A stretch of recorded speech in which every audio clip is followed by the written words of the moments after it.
Okay, here's some more fun things going on here.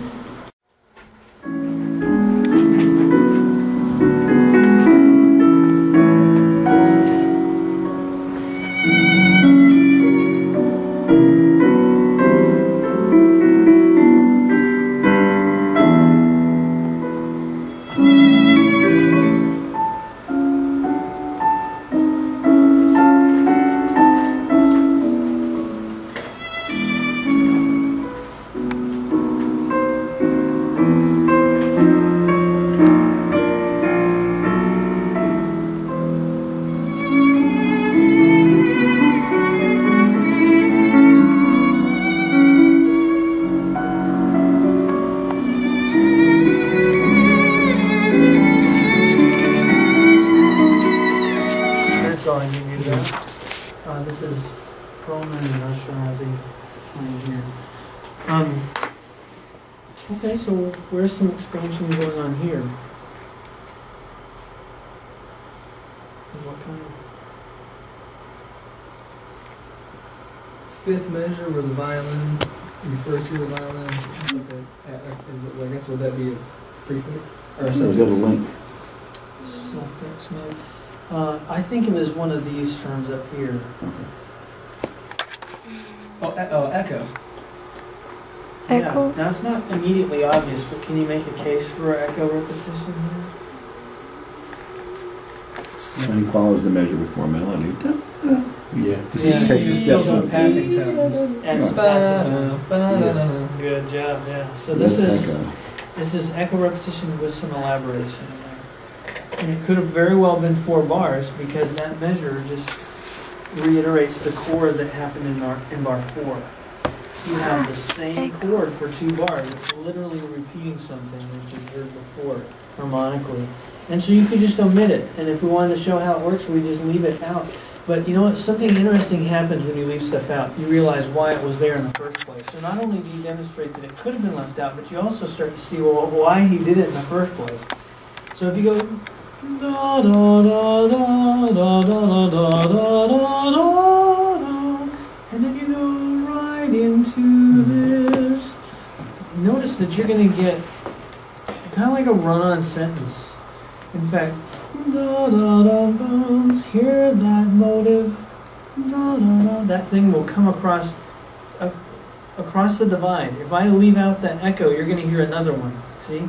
Da dee dum bum ba da da da da da da da da. Do you hear another one of them? Downward leap, step up. It just becomes one tangled web of them. So this helps the music breathe in a way that is very satisfying. Then there's another one in measure 10. Same effect. What could have been 4 bars is now 5. We're expanding. Then we get da dee dum ba dee dum ba dum ba ya dee dum ba ya dum. See how that echoes again? That's a neat effect too, where he's doing a hemiola almost.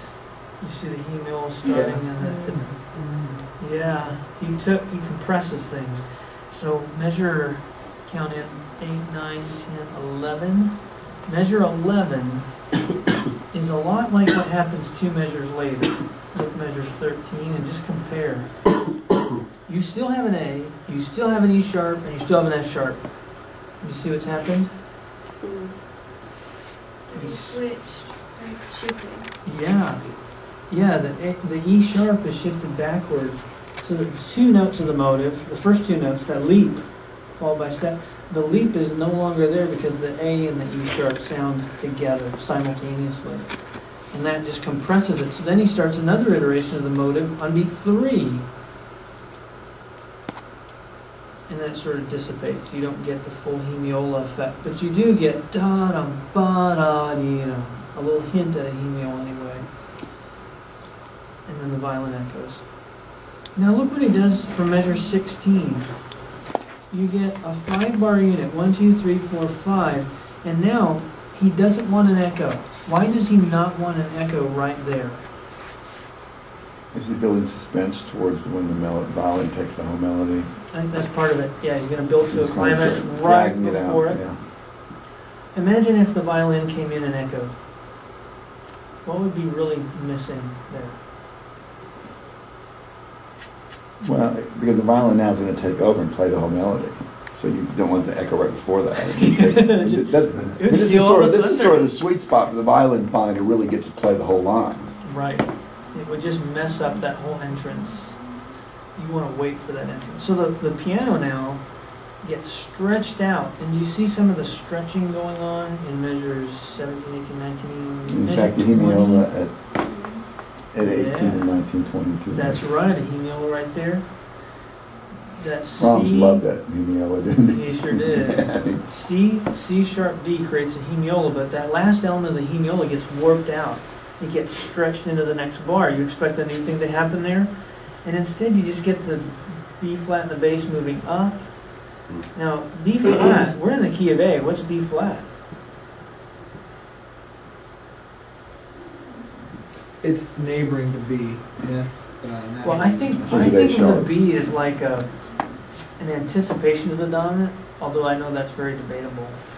But I hear the B flat major chord as the Neapolitan and in need of resolution. As the Neapolitan in root position.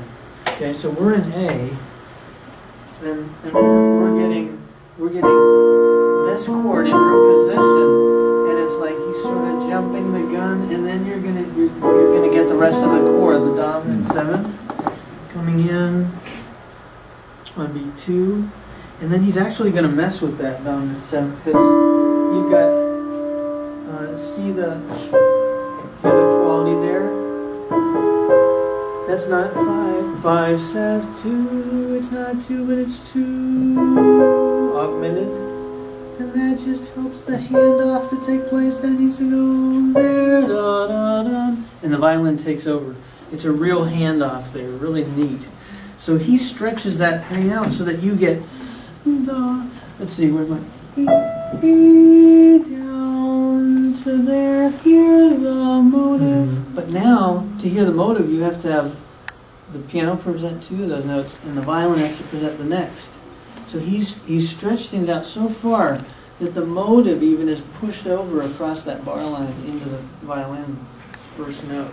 See what's going on? That's crazy. Listen to it again.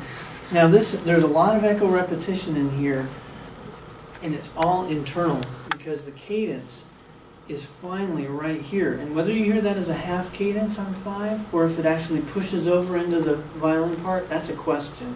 And you can see what you think of that. Where's the cadence here? Now if it's the violin, then it's overlap, right? If it's a PAC, you're only going to get the 1 when the violin has already started, when the violin starts. And then it's overlap. But you can tell me what you think.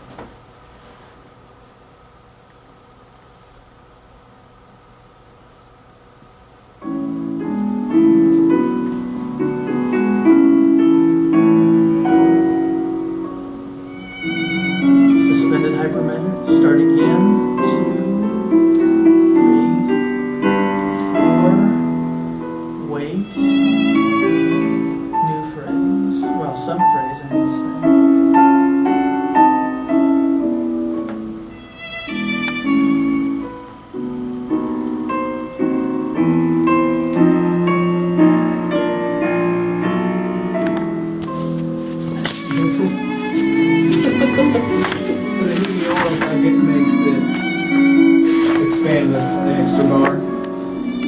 Yeah, that carries it over into the But it's funny that it doesn't do that earlier on. Well, I guess we said that wasn't a real hemiola, did we? It measures like into the second system.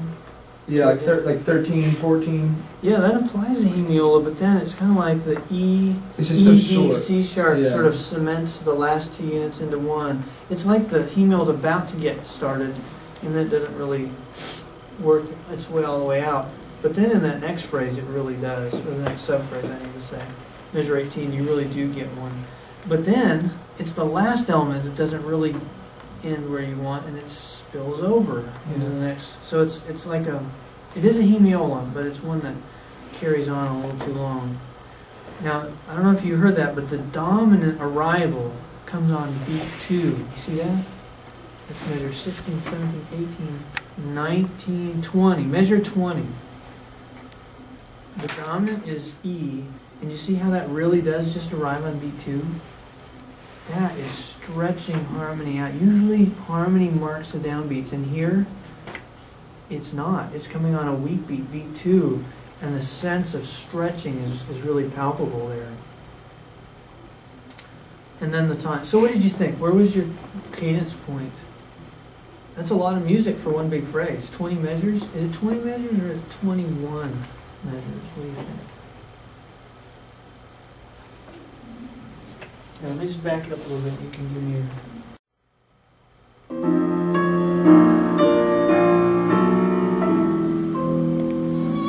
It's overlap. 21. Yeah, you definitely feel the go to the 1 at the end of the phrase. Mm-hmm. Now, you could perform it differently. They almost put quite a break there. But I think still it's going to feel, especially because the melody and the piano goes down.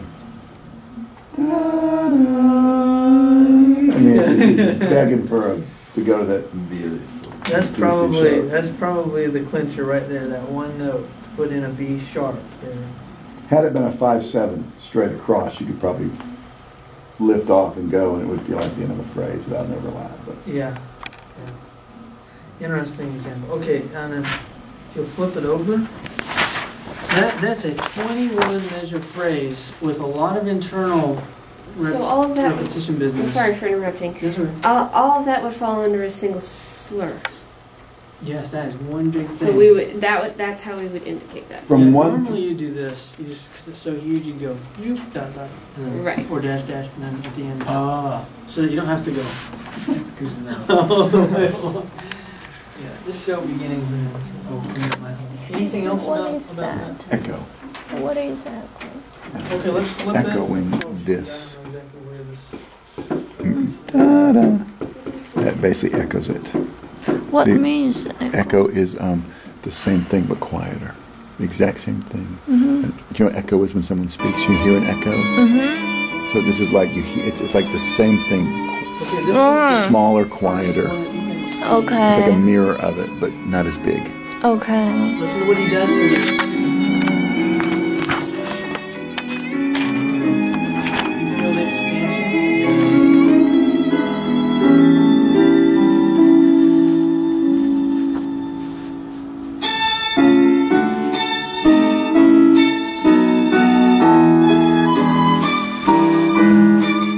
This is very clear.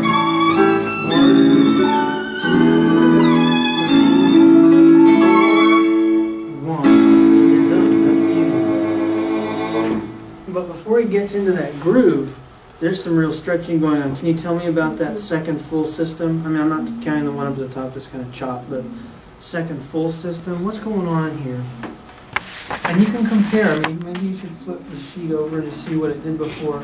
Because that's a dee da da da da da da da da da da. But he just says da.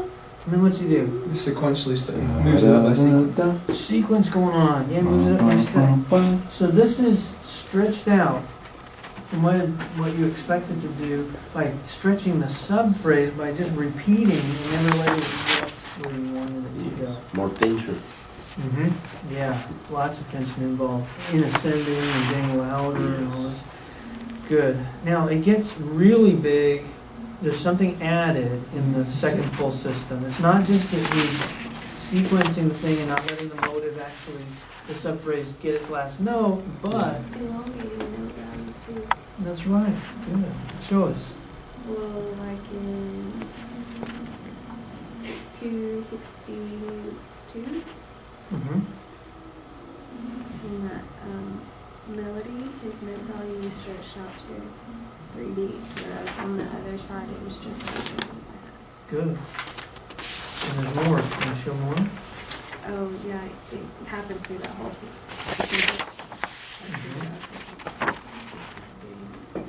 Yeah.